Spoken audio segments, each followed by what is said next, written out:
Divas, welcome back to the channel. Today I wanted to do a July reading wrap up.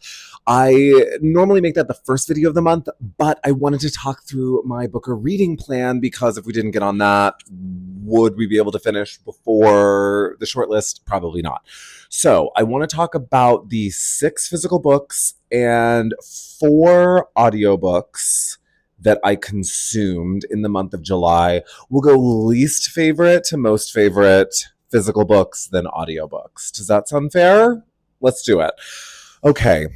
I made a commitment to myself that I am going to read the top 10 books of the 21st century according to the New York Times this year. I'm doing roughly one a month. I'm a little behind, full disclosure, but I also give myself like a little bit of padding, so it'll still be done by the end of the year, just not maybe in the cadence that I wanted it to be done. Whatever. The book that I read in July was Gilead, and it was not for me. It's the first one of the list that I've read, the top 10 list that I've read that I've not been on board with. Full disclosure, I'm reading them out of order to just kind of like vibe it out. And I did it strategically based on like, some of them are honkers, like 2666. I gave myself like a little bit more time to read that one, and then Wolf Hall, and like I didn't want to put like 2 honkers right after each other, and. So like there was a lot of like strategic decision making in the order that I read them. So anyways, July was Gilead, and it just didn't work for me. I understand what the author was trying to do.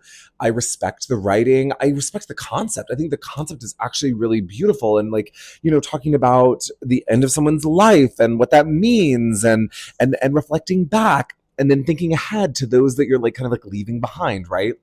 It's actually fascinating. As I was reading this, I was also texting my grandmother, who is 90, and her husband I think they were married when she was maybe 20. They were met very young, and they were together for the rest of, until he passed. And so she's dating at 90 for maybe the first time ever, or at least the first time as like an adult, right? Like, into like adulthood, right? Because like they met when they were very young. So it was just a wild juxtaposition of like, I was processing kind of my grandmother's inevitable passing, right? As I was reading this book about someone coming to the end of their life. And then she's texting me like, so girl, I'm going on a date. What? The juxtaposition was wild, and it was just also kind of like brought things into focus in a new way. And maybe that was just like wrong time, wrong book situation, right? Because like I was thinking about like winding down and kind of like that, but then she's hitting me with this like vibrancy of like, I'm alive and things are happening, and like, let's continue to live. And in a way that just juxtaposed against that book, it just in this very specific calculus that maybe that's part of why it didn't resonate. I don't know. Maybe I'm thinking about it too hard. Possible and probable. But yeah, all in all, I respected it. I didn't love it. And I'm a little surprised that it's on the list, especially because I think Joan Didion's The Year of Magical Thinking is in like the top 20, and like with deep love and respect, the book is it's a better work, respectfully, than this one. So listen, who's to say? Also, part of the fun, I think, of reading those lists is to have the conversation about whether or not the lists resonate with you. I think that's like fun, right? Anyways, she does have another title that someone was telling me is like her opus, and that like that's the one to read. I'm looking in the front, Housekeeping. That one's supposed to be great, and I do respect her writing. And again, this is all, I want to be clear that like when we have difficult conversations about like pieces that have like received a lot of acclaim, that's art, right? And we're having like really dynamic conversations about art in fun and interesting ways. And if they weren't good, we wouldn't be able to have these conversations about them. So just because it's not for me is not a condemnation of the art. It's just saying like, this is my POV. I'm like, yeah, y'all probably know. I think it's important. There are plenty of works that we can be like catty and crude about for the humor of it, and also because maybe the work itself is not good. That's not what I'm wanting to do here. Yeah, it didn't work for me. I am though interested in reading Housekeeping. I don't know if I'm gonna work that in this year, but that may be like a future like a longer term TBR. Yeah, because I think it was Betsy Lerner who suggested that, and I really respect her. If y'all don't follow her on TikTok, you absolutely should. She, first of all, read Shred Sisters that she wrote. It's incredible. And second of all, she reads a lot of her old journal entries, and they're so vulnerable. And I think that they're so insightful about kind of like the human psyche and just the vulnerability of sharing these like very intimate ideas of like learning to love ourselves and come to peace with like who we are. Anyways, she's great. Here's her handle. Love you, Betsy. So yeah, Gilead, this wasn't for me. Just I don't know. I was just thinking, do I want to then go back and like if there were like one of the top 10 books that I would bump off, what would I replace it with? And would I come back into the 10 to 20 list? I don't know. That'll be a whole other video. The next book I read was The Bombshell. Listen, it was, or it's not the next book, but like my next least favorite book was The Bombshell. It was fine. 30,000 foot view, I would describe it as like a smart people's beach read. Yeah, like there were elements of it that like really should have been handled differently. I think that like it skips a huge chunk of time that I might argue is the book. Like that chunk of time that they skipped is the interesting piece that I wish we had gotten more of. But that's not what the book is. Yeah, there's like an end section that feels very tacked on. It's fine. It's a piece of history that I wasn't immediately familiar with. It is about Corsica in the 90s. Again, if you're looking to read on the beach and you're not looking to have your life changed, but it's like some decent writing with like a little bit of like questionable plot things here and there, but you want your brain to work a little bit more, sure, fine, pick it up. It's not offensive, right? Like it's fine. And then we get into my top 4, which I feel very grateful. These 4 could really be moved in and around. So this is in no particular order, but these 4 that I read with the physical books are all very excellent in my opinion. And one of the ones I wanted to talk about was Good Girl. I got this in the Aardvark book box, which shout out to Aardvark, thank you. I loved it. I thought it was really great. Which in saying that, I think on some other apps, some folks got up in arms, which was a wild take for me. I think that where it was most successful was in the exploration of identity. At the beginning of the book, it's structured in such a way that our protagonist has her outside life, like her life outside of her home, which is riddled with drugs and nightlife and attempting to become an artist and like trying to find herself at large. And then at the beginning, those chapters will be juxtaposed with like her family life and her home life and the culture that she comes from. And as the book progresses, those delineations start to really merge together. And by the end, it's all into kind of one tangled, irrevocable exploration / mess / like, sense of self. And the book is about her really forcing herself to look at that and to come to terms with the fact that these are not two separate things, that in fact it's one. And I thought it was really interesting. I thought it was really well done. Some folks had some problems with some of the drug use and the constant drug use and the partying and all of that. And I felt like it was used in such a way to show the monotony of that life and that world. And like, yes, when you are doing drugs like that, every day does feel the same, and you are dealing with the same problems all of the time, and you are confronting people who are not evolved and who are,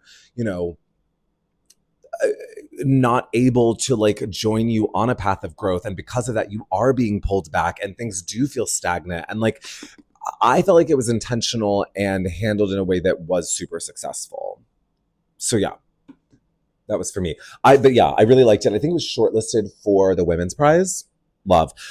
It feels very National Book Awardy to me. Like I wonder if it'll be on that long list. That feels very in that space. And now also in my top 4 physical reading experiences for last month was the Dream Hotel. Y'all, I really enjoyed this. Speculative fiction about a woman who is detained at an airport, basically for her dreams, and madness ensues. It's a little scary in that how far are we away from a version of this? Who's to say? Yeah, for 1,000 reasons, especially with the news in the US the last couple days. Cheers. But all in all, I really liked it. I thought that there were some interesting elements. I was really surprised by certain plot points. That said, there was one element that did not really work for me. And I don't want to give anything away, but there's a plot point about halfway through where something happens and it affects the facility where the woman is detained, as well as much of the surrounding area. And when that event takes place, I feel that the way the women in the facility respond comes a little bit out of nowhere. And I think that their motivations are slightly unclear. Like, I understand 30,000 foot view why they would want to respond the way that they did, but nothing led me to believe that that was like bubbling under the surface. Yeah. And someone said, it might have been Simon Savage Reads. I don't remember, but I think that the rest of the book couldn't have happened unless that event took place and unless those women took that action. And I disagree. I feel like the way the author built to the finale of the book, right? The Act 3 and kind of the incidents that took place that led to the conclusion of Act 3 could have happened agnostic of this event that I didn't feel was handled as authentically as the rest of the book. That was a little bit of like mental gymnastics to communicate that without giving away any plot points, but I think if you've read it, you know what I'm talking about. Yeah, I think that when this event occurred that affected both the facility as well as the surrounding area, it could have either been removed or it could have been written in a different way that actually would have better supported the lead up to the conclusion of like big quotes Act 3 of the novel. Yeah. All that said, I really enjoyed it. It was just that one piece that kind of took me out and it was like hard for me to get back in. Like to the point that it felt so out of character that I thought it was a dream at one point, because dream and reality are big themes in this. And which that's interesting. Is that to the end a dream? That doesn't ring true. Who's to say? Yeah. But other than that event, I really liked it. I thought it was nice. Yeah.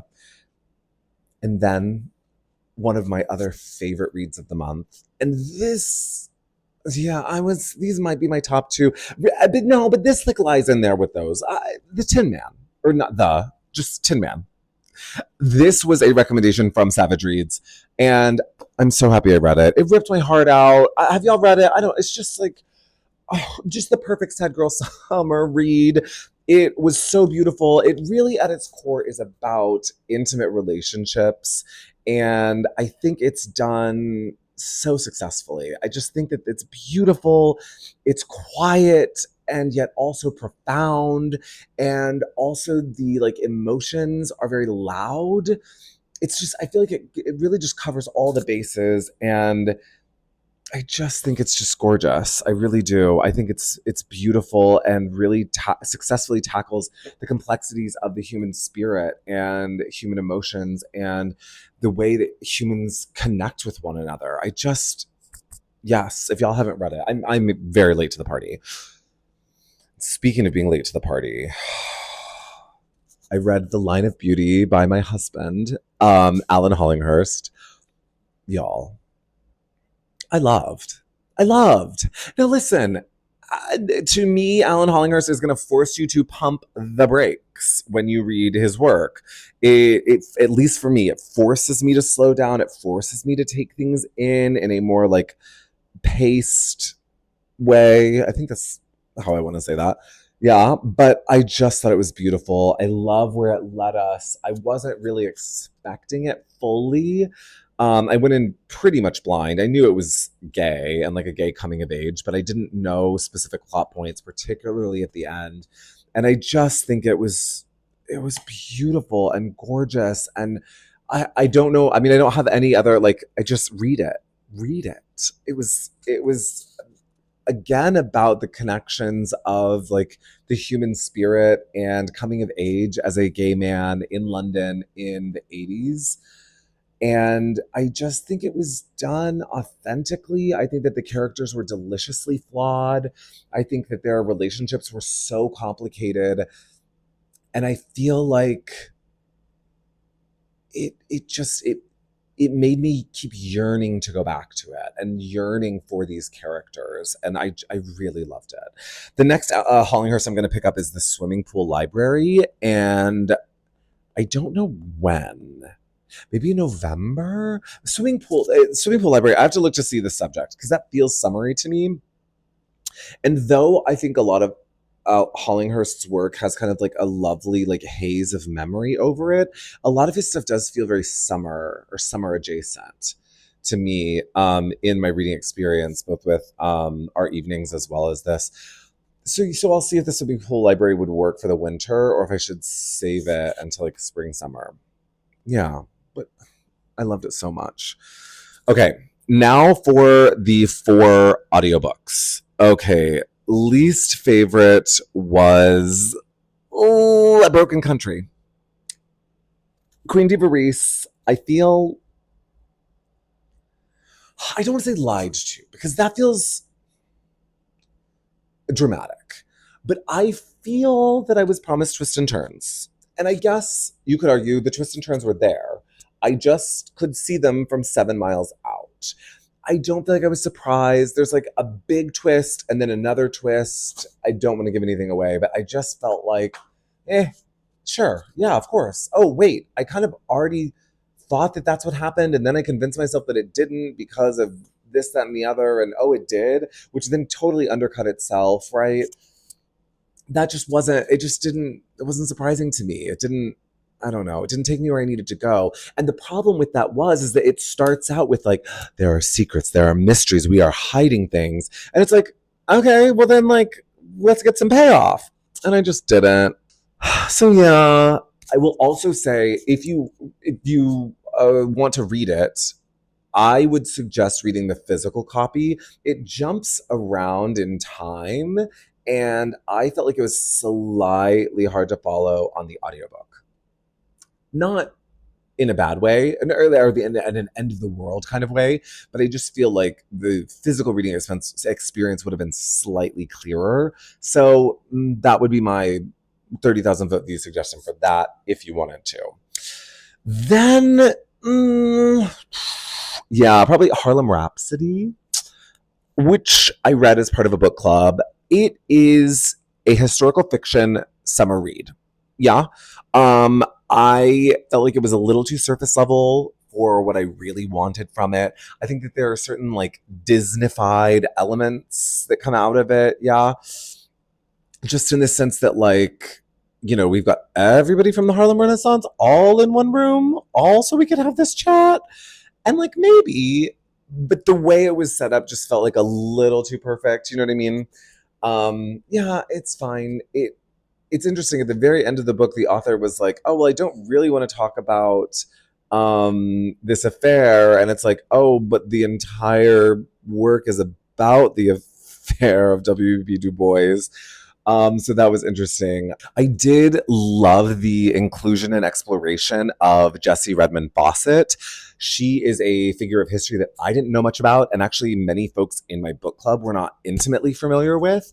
And she was, I think they called her the, what is that where they help someone like through birth, the midwife of the Harlem Renaissance movement, which why are we not all talking about her? She was an editor of a big publication, and she like helped foster like these really beautiful voices. I think Langston Hughes came through her as like her serving, I think, as the editor. Like, just she found all of these amazing voices and did all this incredible work to like lift them up. Like, I would have loved to have, known about her. I wish that she was a larger part of the conversation. So for that, I did love that exposure, and I thought that that was like a really interesting exploration.